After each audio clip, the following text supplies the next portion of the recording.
Dayan, Hotness. Where should I use that? You're the chief judge. I like to think of a picture of God. We don't always know the way to use your ways are mysterious to us, so we hold on to your traditions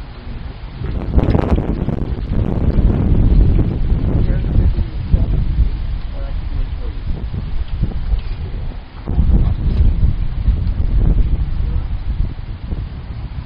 Which is right from the bottom. Yep.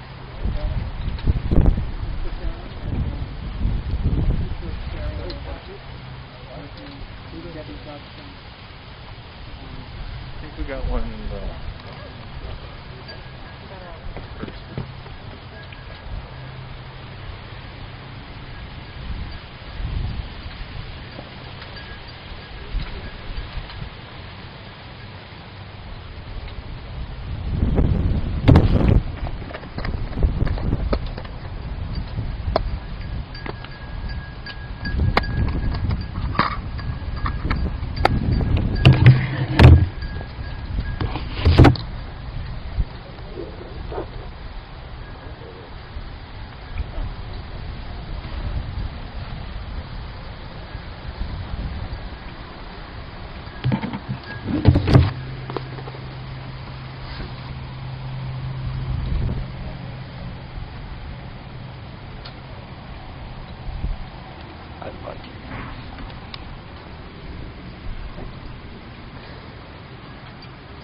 In the words of Ecclesiastes, a season is set for everything, a time for every experience under heaven, a time for dancing and a time for wailing, a time for birthing and a time for dying, a time for speaking and a time for silence, a time for seeking, a time for losing. The time of mourning is a complicated time filled with many emotions and memories, both bitter and sweet. We begin our service with the recitation of psalms and prayers, thus linking Carol's life with the 3,000-year-old tradition of the people Israel and the eternity of God. I invite you to join with me in the recitation of Psalm 23. The Lord is my shepherd, I shall not want. He maketh me to lie down in green pastures. God leadeth me beside the still waters. God restoreth my soul. God guides me in straight paths for his name's sake. And yea, though I walk through the valley of the shadow of death, I will fear no evil, for thou art with me. Thy rod and thy staff, they comfort me. Thou preparest a table before me, presence of mine enemies. Thou hast anointed my head with oil. My cup runneth over. Surely goodness and mercy shall follow me all the days of my life, and I shall dwell in the house of the Lord forever. Share with you a modern meditation. After a while, you learn the subtle difference between holding a hand and chaining a soul. And you learn that love doesn't mean leaning, and that company doesn't always mean security. And you learn that kisses aren't contracts, and presents aren't promises. And you begin to accept your defeats, with your head up and your eyes straight ahead, with the grace of a woman or a man, not the grief of a child.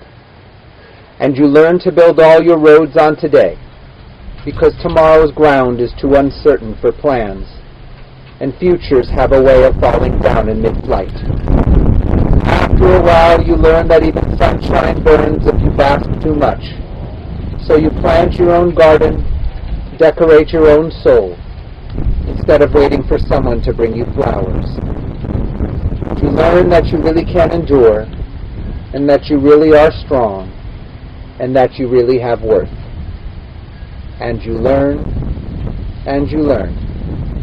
with every goodbye, you love.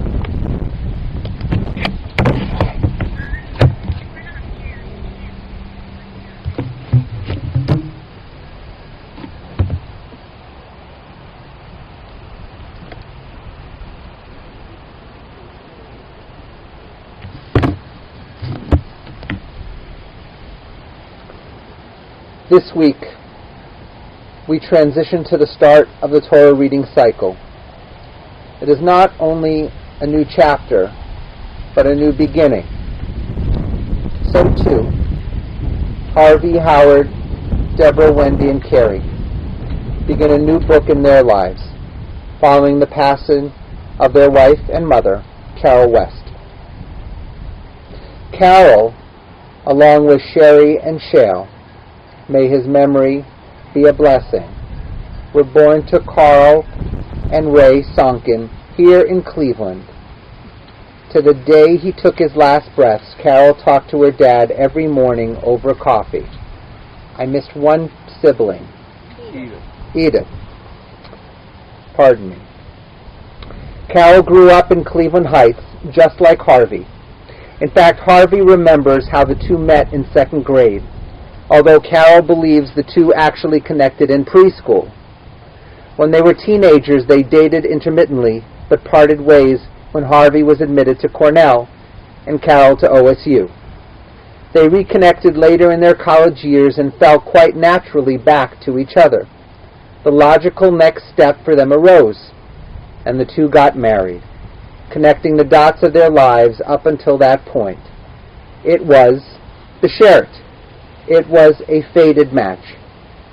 Early on in their marriage, Carol taught in the Columbus school system, and she and Harvey enjoyed going on cruises, visiting the Canadian Rockies, and even visiting China as their marriage went on, and eventually to the West Coast to visit their grandkids. They brought 4 beautiful children into the world. After Howard was born, they welcomed Debbie, Wendy, and Carrie into their lives. The kids remember Carol's signature dishes at home: ribs, fried chicken, chocolate cream pie. At the dinner table, Carol was a stickler for grammar and proper deportment, and her critique would often reveal itself first with a stare if you picked up the wrong eating implement to cut your food. She was very particular. To this day, the kids have never forgotten those lessons. Carol was an avid reader, often buying 8 to 10 books at a time, particularly novels, because she made her way through them so quickly.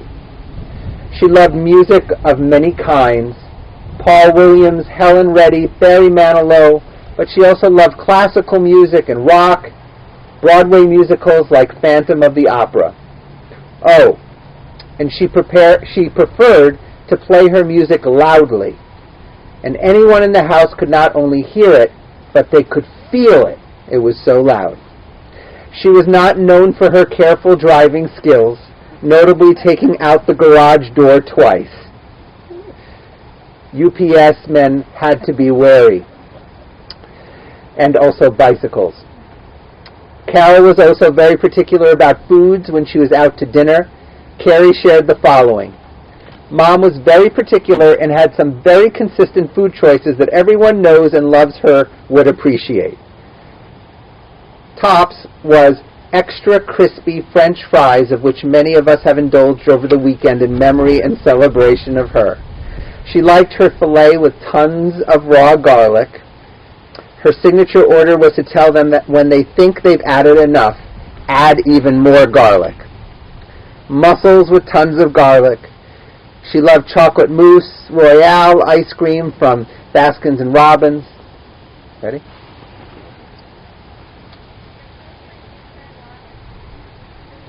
Can everybody hear?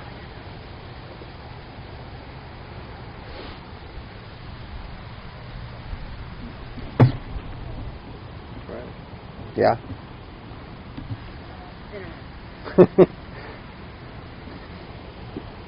She loved to make a meal of raw tuna, raw sliced onion, and a slice of cheese. She loathed egg whites but loved yolks, and refused to eat scrambled eggs or an omelet if she could see any white in it. It had to be well beaten. I think her favorite part of the Jewish holidays was the gefilte fish and lots of horseradish. She was a very slow eater and labored and savored each meal. Everyone around her would be done, and she'd still be almost done with her side salad and wouldn't be rushed. Lobster tail was a favorite indulgence. We used to call Red to see how big their lobster was and pre-order it when we went for a birthday or celebration. I was not consulted in any of the kosher choices, by the way, just letting you know. Some of the strongest and most cherished memories of all for Carol was spending time with her lifelong friends. Phyllis Burke wrote, "Carol and I first met in the 7th grade. I think we became friends right away, although it is so long ago I can't really remember. We spent a lot of time in each other's homes, giggling our way through adolescence. Carol was very precise about everything she did. My family still remembers how Carol would eat corn on the cob, one row at a time, left to right, as I recall. We would always have the same lunch together, tuna fish with dry rye, bread toast, and Carol would add raw onion. To this day, I can't eat tuna fish without remembering those lunches. As we matured, married, and had families, our husbands became good friends, and the 4 of us would spend time together on the weekends, often until 1 or 2 o'clock in the morning. Nobody could make us laugh as much. When we would go to a movie, Carol always packed popcorn for all of us. I will never forget the time that the whole bag broke and spilled in her purse. So much for saving money. We always had so much fun together. Carol hosted a wonderful trip to Bedford Springs, Pennsylvania for 5 women the year we all turned 69. She didn't want to wait until we were 70 because she was too excited at the prospect once she had the idea. We couldn't have had a better time. We ate, drank, blew bubbles, swam, and laughed the whole time we were there, not to mention our wonderful group dinners. Your mom and dad," she was sending this to Debbie, "Uncle Mel and me, Aunt Renee and Uncle Ronnie, Dee, Auntie, Irma, Cookie, and Al, we met about once a month right up until the end of last year. Carol, you made life so interesting and special. I cherish all the years we had together." Renee Morley shared the following memories. "When we were teenagers, we used to go downtown to see the holiday displays. We would buy each other diaries. We used to go to the ladies' room in Hallie's because they had large marble counters where we could sit and inscribe our diaries before exchanging them. Your mother also loved to play the piano, and I always wished that I could. We both loved beautiful music, many from the movies. Your mom would buy the sheet music and learn how to play the songs we loved. She would call me, put the phone down so I could listen to her play our favorites. Our birthday traditions became quite an event.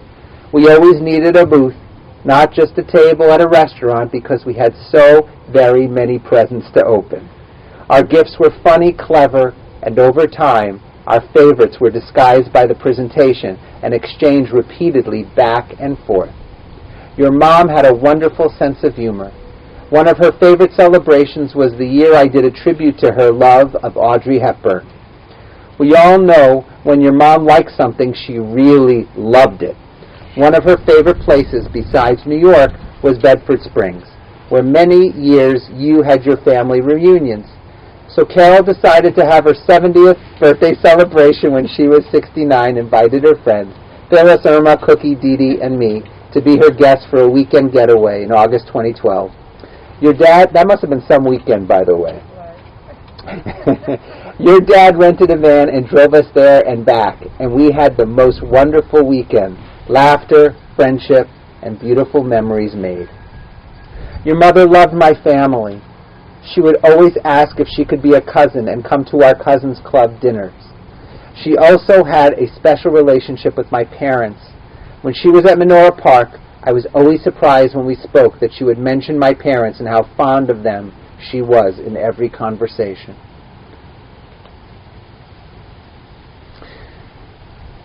I continue.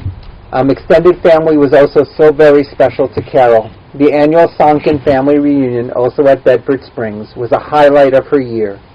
Carol's niece, but was like a sister, Cookie O'Neill, shared these memories. I want to be here with all of you. More than that, I want to see Carol, to talk to her, hold her hand, hear her laugh, share memories of my mom and grandpa with her. Tell her once more how much I love her. She knew how much I relied on her. She was my rock, my center, my confidant, my friend, my sister, and my conscience. Losing her is devastating. To her friends, you were always there for her, as she was for you, and she loved you for it. to Harvey, Howard, Debbie, Wendy, and Carrie, the grandkids, and all the children in our family, I hope that you heal, that you thrive, and that you always remember that her family was the most important thing in her life. Let us not forget how much Carol loved to laugh. Let us not forget her love of the Phantom, Les Mis, and the many t-shirts she wore to prove it. Let us remember the turtles, which I believe, when we talked with the kids yesterday, said the turtle was her spirit animal. Let us all watch The Big Lebowski, one of her favorite movies, one more time, or as Carol would do, multiple times. And remember the bubbles. And Cookie's brother Dale Chesler wrote, "Ever since we were very young kids, we have been kindred spirits. You were never my Aunt Carol, but a sister, and a loving friend my entire life. We understood and appreciated that special lifelong relationship. You were and will always remain in my heart, and I will cherish our time together forever. Like the man says, the dude abides." Carol loved being a grandmother to Noah, Kate, Matthew, and Tessa. Get them all? Right. Perfect. She loved babies, even taking care of other people's babies. We talked about taking care of Shale's grandchildren and how important that was to her. And it was certainly hard for her during this current year not to see all the people she loved in her life. Harvey, we talked about how hard these last months were during the pandemic and have been so very challenging for each one of us, every one of us, regardless of circumstance. But they have been particularly trying for those who have loved ones living in nursing homes, living away, kind of trapped in these spaces, places where even when the staff was attentive and loving, we couldn't be near them. Only owning an old flip phone, Carol was relegated to her room and unable to see family. Even so, Harvey has been such a loving, caring, and supportive partner. Harvey, those closest to you know well your steadfast support of your wife through all these years. Those closest to you know that you had an amazing ability to care for her, to care for your kids when Carol could not do so. Harvey, for those who know you, know about your incredible devotion of being a husband, being a father, being a friend, holding things together when somebody needed to do so. Harvey, people know you to be a mensch. As we think about Carol's life and all the people she touched, we take a moment, think about the life she lived, the good times she had, the things she loved. We pause for a moment as we consider the piece of the puzzle that she brought to our lives.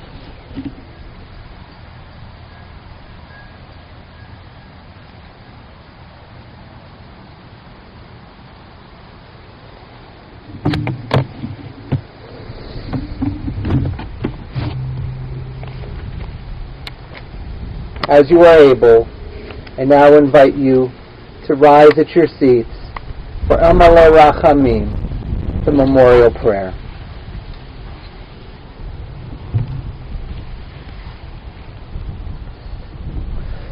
Amalei Rachamim, Shochein Bamromim, Amsei Menucha Nechona, תחת כנפי השכינה, במעלות קדושים וטהורים, כזוהר רקיע מזהירים את נשמת רונן בת יועז ועדן, שהלכה לעולמה, בגן עדן תהי מנוחתה.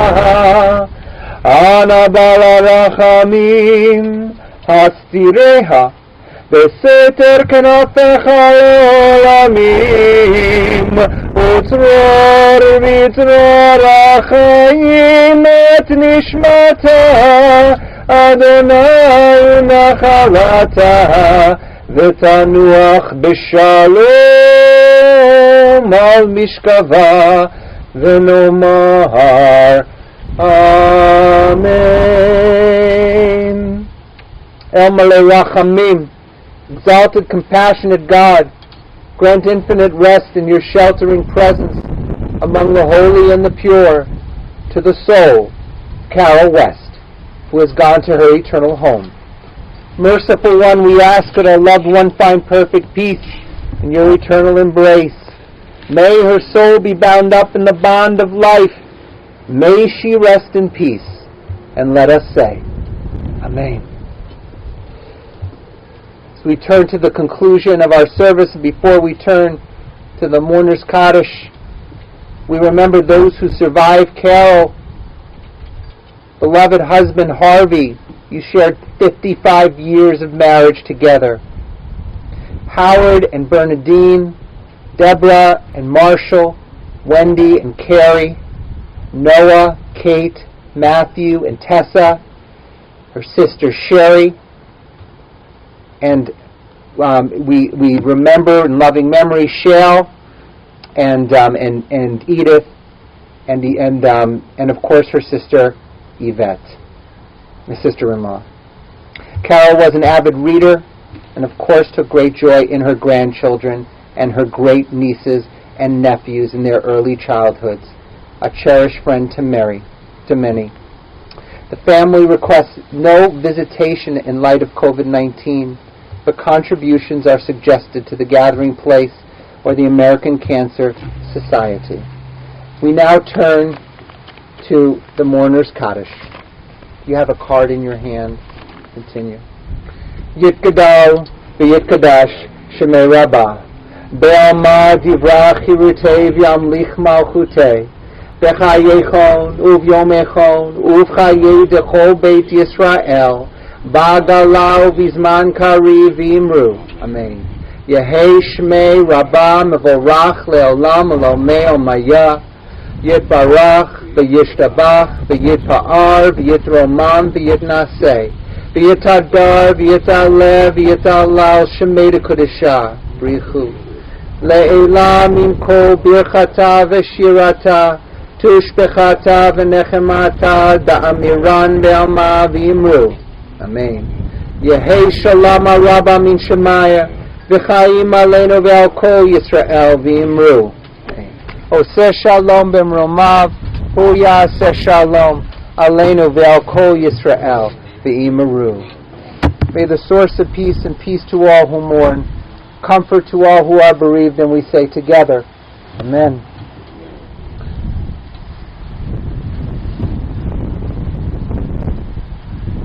At this time and place, we will now invite family members to participate in the filling in of the grave.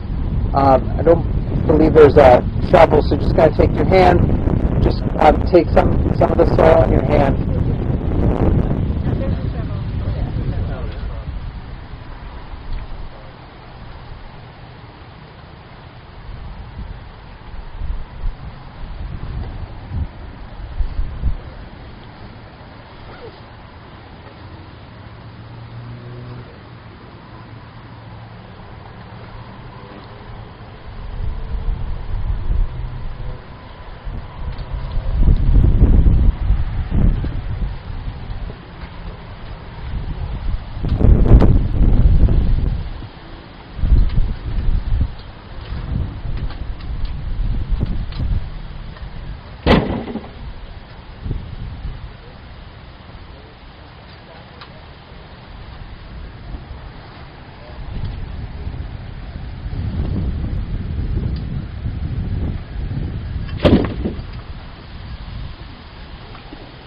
We invite other family members and friends to come if they wish. And for Howard, for Debbie, and for Carrie, we're going to put some soil in the grave on your behalf as well.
Some final words.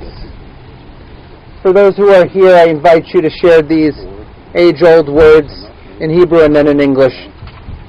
Please repeat after me. Hamakom Yinachem Etchem Betoch Sha'ar Avelei Zion V'Yerushalayim. May God comfort you and all who have mourned for Zion, Jerusalem, and all the world. Amen. Concludes our service. We invite people back to their cars. Thank you. For those who are on Zoom, we're sorry.